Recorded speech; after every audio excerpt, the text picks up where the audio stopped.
Hello everyone, and welcome to the world-renowned review of AMC's The Terror, Episode 8, entitled Terror Camp Clear. I am the world-renowned historian. First of all, to everyone watching this episode and everyone who has been watching this series, from the bottom of my heart, thank you. Maybe someday I'll get used to people enjoying watching me talk about things and watching my content, but that day is not today. So to everyone who is watching this, to everyone who watched the previous ones, I genuinely appreciate you. Thank you for being here. I'm really enjoying talking with a lot of you in the comments, but if you prefer not to comment and you just want to watch and lurk, that's cool too. I'm glad you're here is what I'm getting at. Welcome. If you're a subscriber, especially from the bottom of my heart, thank you for being here. Second of all, you probably noticed, well, some of you may have noticed, that it's been a couple of weeks since I've been here talking to y'all. There's a very good reason for that. Your world-renowned historian has a new day job. It's 7:30 to 4 Monday through Friday, and basically for the past 15 years, I've worked nights. So, needless to say, this has been a little bit of a schedule adjustment. The good news is the increase in income is going to result in some upgrades that you will begin to notice in the channel and, you know, the content, audio, visually, technically, over the next few months. So I'm very excited about that. But anyways, that explains the delay. Really enjoying the job, but it did take me a little while to get used to. So, little slice of life of your world-renowned historian. I think fear and paranoia and anxiety are the themes of this episode. You know, take your choice, pick your poison. You know, this is an episode defined by how various individuals respond and react to fear and paranoia. There are elements of the episode that I found very reminiscent of both John Carpenter's The Thing and of Ridley Scott's Alien. Two properties that I feel sort of are the best comparisons to this story overall. And, you know, there's no surprise that you see some similar elements visually, maybe thematically, given that Ridley Scott is involved in this production. But in any case, let's get to the episode. So, here on out. Let's all go to the lobby. We open episode 8 on one of those exquisite panoramic shots of the Arctic waste where it's just white on white and there's tiny black dots of men moving in the distance.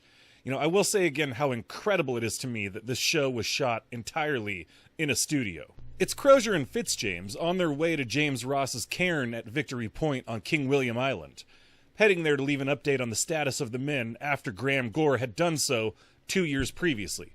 Episode 2 of this show. As they're walking back, Fitzjames tells Crozier about the signs and symptoms of the scurvy afflicting him. He asks Crozier if he is dealing with it now, and Crozier says, "I can't be certain," obviously feeling the anxiety that has, you know, perhaps set upon him. Fitzjames tells Crozier that after the Opium Wars, he tried to volunteer to walk home to England from China, hopefully taking a boat that last little way, I would expect. But this is part of the two characters sharing a laugh, and I am so glad that they included this part from the novel about how they come to respect and, you know, even come to have like a brotherly love for each other. And then Fitzjames tells Crozier an amazing story. He tells him that he only even got the commander gig on Erebus because he saved John Barrow's son from scandal while they were in Singapore. Then Fitzjames tells Crozier that he is illegitimate, born in Brazil to a ridiculous man who ruined himself with his debts. He doesn't even know who his mother was. Then he tells Crozier that he isn't even fully English, which is kind of an ironic thing to say to the damn smartest guy on the voyage, who happens to be an Irishman. Fitzjames has built this gilded life for himself, as he calls it, but it's built on a foundation of sand. You know, and he's finally reflecting upon it now that he feels himself dying and he feels his body failing on him. You know, his entire life he's been driven to excel and succeed and be the best because he's hiding this secret of his illegitimacy. Fitzjames is beset by anxiety and paranoia about himself. And he always has been. People take notice. This is good writing. And also really great acting. I know, breaking news, Jared Harris and Tobias Menzies, pretty good at their jobs. Crozier stabs his walking stick into the rocks and he tells Fitzjames that he has to mine his courage from a different load now. Mining, stabbing into the rocks. The imagery is clear. Now, I realize we talked about him a bit in my first review, but I've learned a few things since then. So we've got to say a few words about James Fitzjames. So when I first watched that scene where Fitzjames and Crozier are at the cairn, I thought to myself, Why? Why would the filmmakers add that to his background? You know, this did not appear in the book. Like, what did they think this contributed to the story? So here's the thing. They didn't add it. The real-life James Fitzjames went to great lengths to conceal the fact that he himself was illegitimate. His family and friends continued to conceal that fact for him, such that after his death, it was not revealed publicly until the year 2010. Yes, 2010. In life, James Fitzjames was a dashing, charming, courageous fellow. In life, he did rescue John Barrow's son from a compromising position in Singapore. In life, he did struggle with his illegitimate upbringing. So here's the thing. Dan Simmons' book, on which the show is based, came out in 2007. Fitzjames' actual background, the illegitimacy, the saving John Barrow's son, all of it, I will remind you, became public knowledge in 2010. That's why Dan Simmons didn't use it. And yet, still in this scene, they managed to quote much of Simmons' dialogue, like word for word. So, I just want to drive home what the filmmakers did here. They took the real James Fitzjames on one hand, the way he chose to present himself on the other hand, and Dan Simmons' Fitzjames on a third hand, and blended them all together into the character played by Tobias Menzies. There is no way that Dan Simmons could have written Fitzjames' illegitimacy into his novel, as it did not become known until 3 years after he published it. But they could use it for the screen, and they did, and they could use it as motivation for his character. Given all those facts, this is probably one of my favorite television scenes of all time. Crozier and Fitzjames return to camp to find the Marines running. Now, this is obvious cause for alarm. Now, this is the aftermath of Hickey's murder of Farr and Irving in that last episode. Now, it seems that Hickey has claimed that they were attacked by the Netzelik family they came across, and the men have killed the Inuit in response. Now, Crozier has a nice moment here where he's obviously very frustrated at the deaths of the natives, likely out of a sense of morality. They didn't do anything, as he suspects, but likely also out of a pragmatic realization that it's much harder for them to find help from the natives now. Now, Crozier and Blanky are instantly suspicious, but Hodgson notes that the bodies were mutilated and insists that this is the kind of thing that would only be done by those savage, scary natives. At the time, this was kind of a common truism, by the way. Like, when reports of cannibalism on Arctic expeditions started rolling in, none other than Charles Dickens, the author, insisted that Englishmen would never engage in such savagery. I hope this didn't, hurt your feelings about Charles Dickens, if you thought he had some, modern idea of morality. Now watch Fitzjames during this scene. He's doing something with his teeth that indicate there's some discomfort there. Scurvy sucks, everybody, and Tobias Menzies is good at acting. But anyways, Crozier goes to see the bodies. Irving has been scalped and his body has been castrated and mutilated horribly. Crozier asks Lady Silence if her people would ever do such a thing, and her answer is an emphatic no. Hickey is talking to the men, getting them whipped up against the Netzelik like any good demagogue. Fear and paranoia are powerful tools, and Hickey is using them to great effect here. But Jobson comes and fetches him and tells him he is taking the captain to the murder site. Blanky and Crozier prepare to leave, and yes, Blanky is going in spite of his missing leg. I sure love Tom Blanky. Meanwhile, Little asks them if he should arm some more men, and Crozier tells him no, absolutely not. And as Hickey sets out to join them, he manages to whisper one word to Sergeant Tozier. Guns. The conspiracy is set in motion. Harry Pegler goes to his secret lover, Bridgens, who is helping Dr. Goodsir with the medical duties. Pegler is scared they're about to be overrun by Netzelik, as Hickey has put that fear into the men. Now, Bridgens insists that's nonsense, but Pegler has this interesting comment. Fear tells me something else. We have too much fear, John. Fear and paranoia. The theme of the episode. While Bridgens is trying to reassure Harry Pegler about his lead poisoning, Collins steals the wine of coca which Goodsir has been promising to prescribe him for several episodes now. A hard cut to the Inuit bodies lying out there on the rocks. Lady Silence falls to her knees, emotional at seeing her people and perhaps family members killed. Goodsir goes to the sobbing Lady Silence, asking her who these people were to her, trying to comfort her. And I'll say again, Neve Nielsen's work in this show, while speaking maybe 100 words of dialogue in 10 episodes total, is absolutely spectacular. We jump back to the men, and this is one of the show's remarkable juxtaposition moments. We know that the Netzelik were murdered for no reason, And we cut back to men full of fear and paranoia, begging the Marines for weapons because they're so terrified of what might be out there in the fog. You know, they're hearing a whistle out on the ice, and they think it's the Inuit coming to kill them. After a brief scene where Hodgson examines the wounds that Scurvy is inflicting on his body, we get back to the wounds that paranoia is inflicting upon the psyches of the men. Hodgson begs Little for guns, telling him a story of how his cousin's town in Texas was attacked by Native Americans and all these horrible things that happened to them. You know, I think Little's heart is in the right place, but he is convinced by this. Little realizes that something is happening at the armory and demands that Fitzjames be sent over. Fitzjames is, of course, indisposed. Little gets there and he realizes that Tozier has taken it upon himself to arm the men, laying out this fantastic paranoid story about an attack just about to happen. Little finally relents, allowing them to distribute the guns. You know, Little wanted to do right by Crozier's orders, but his own paranoia gets the better of him. Then Collins basically has what amounts to a bad trip. You know, he's deep into his stolen bottle of wine of coca, i.e. cocaine. He has been falling apart for weeks, and now at last, the poor bastard is losing his mind. This is just as Crozier and company are returning from Irving and Farr and the Netzelik's murder site. You know, it turns out the whistle that was making everyone in the camp so terrified, it was their own captain. Good Sir reports to them that the men have opened the armory. Good Sir and Silence share a sweet moment where there's like a hinted at romance. Now, this is a massive departure from the book, but I'm fine with it. Like, it makes complete sense in the context of the story, and it's kind of a welcome break from like the unrelenting sadness and horror of the rest of the story. He insists to her yet again that the men with him are good, and you could kind of hear his voice falter even as he tries to insist it to himself.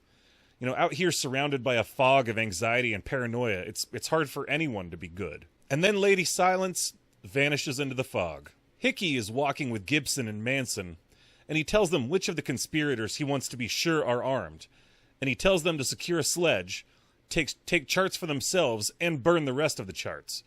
You know, he has a nice line here about getting through a difficult set of decisions. He says, you know, you'll have the rest of your life to think about, you know, all the decisions you made here. Right now, all you have to do is act, is do. Crozier, Fitzjames, and Blanky interrogate Little about the decision to open the armory.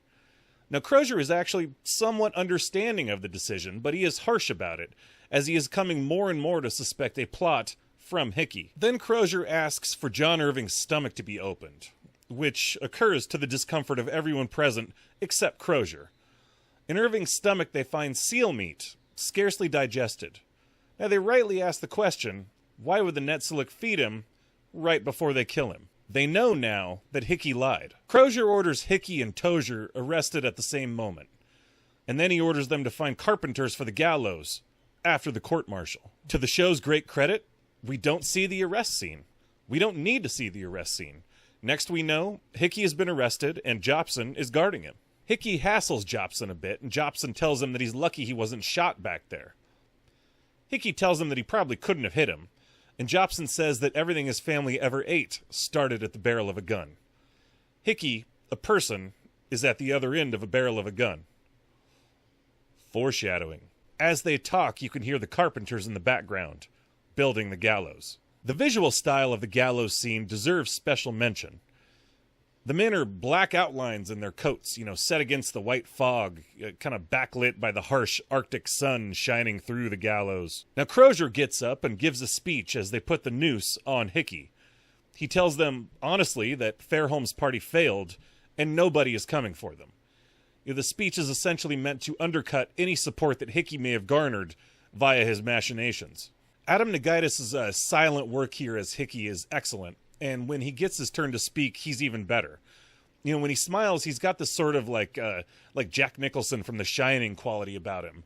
Like, it'd be difficult for him not to seem sinister, even when he's grinning ear to ear, especially when he's grinning ear to ear. Now, these are two very different responses to fear and paranoia. You know, Hickey is putting it to use for his own ends, while Crozier is trying to get the men to work past it so they can all get out of there.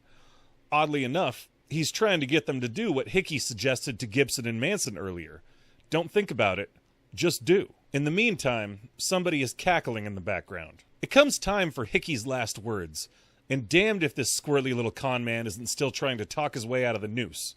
He tells the men that Crozier planned his resignation on the day that Franklin was killed. Worst part is that this was true. We saw Crozier composing the letter after he and Franklin had an argument. We saw him making a plan to sneak off, as he and Blanky discussed it way back in episode 3. Now this was, of course, a very different Francis Crozier than the one we now see. Sophia Craycroft was the most important thing in his life back then, while now, unquestionably, it's saving the lives of these men. Then Collins wanders up, high as a kite, laughing like a maniac. And the Toonbock follows right behind him. The camp is a panic, just a total cluster. The fog suits this scene well. It's this, thick blanket of fear just laying over the entire scene. We can't see what's happening out there. We can only hear the roars and the screams. Now, this is really where that comparison, especially to Ridley Scott's Alien, comes in, but also to John Carpenter's The Thing. We're out there in the Arctic where there's literally nothing but open space, but they evoke this claustrophobic terror by using the fog and the tents as obstacles to make the, everything seem tight and close in. Alien took place in outer space where there's literally nothing but space as far as you could possibly imagine, but they evoke this claustrophobia using the confines of the ship. Very similar, visual stylistic elements at play here. The Toonbock is, in a way, like the killer monster from Alien, but in a setting similar to John Carpenter's The Thing. This is a remarkable, terrifying scene as the men rush about the camp. The camera follows them through the maze as they run or gather what they can, and the Toonbock roars in the distance.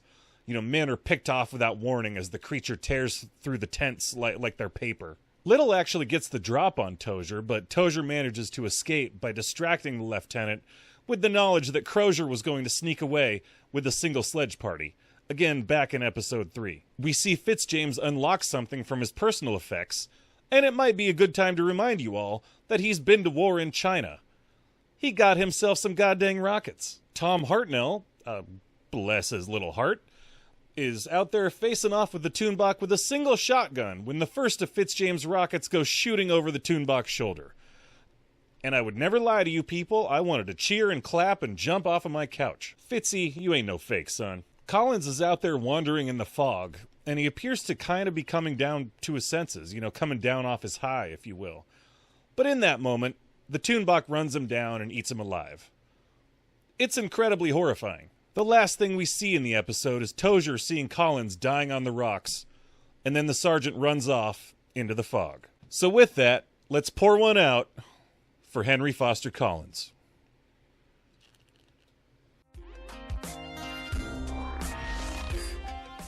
Sadly, there isn't a ton of information online about Henry Foster Collins. Nothing on the level of a Crozier, Fitzjames, John Irving, or Franklin. He had no Wikipedia page for me to raid, and everything I could glean about him was from actual primary sources scanned and put online. His grandfather was George Collins, the clerk of the check at Pretty Hard magazine. Now, this had nothing to do with journalism. Magazine meant that it was armament storage for the military. His father, Henry Collins, was born in 1792 and entered the Navy just before his 14th birthday in 1806. So our Henry Foster Collins came from a long line of military men. Collins' name appears in lists all over naval documents of the era, tantalizing the historian with his presence. I could find his admittance to Greenwich Hospital School in 1829, but that hasn't been digitized by the UK National Archives yet. His will is online, but I didn't want to pay for the download, to be completely honest with you. At least for now, Collins remains mostly a mystery, beyond at least his lengthy military pedigree. In his 2015 book on the Northwest Passage, author Glenn Stein speculated that the Cape Collins, which first appears on the Admiralty chart of the region in 1854, was very likely named in honor of Henry Foster Collins. Alright everybody, that's it for now. If you reacted to my take in this episode in any way, positively or negatively, do all that good YouTube stuff. Like, dislike, comment, maybe sub if you really liked it. Or not, I don't care. It's your Google account. Do what you want with it. Anyways, one way or another, thanks for watching. Till next time, world-renowned historian, out.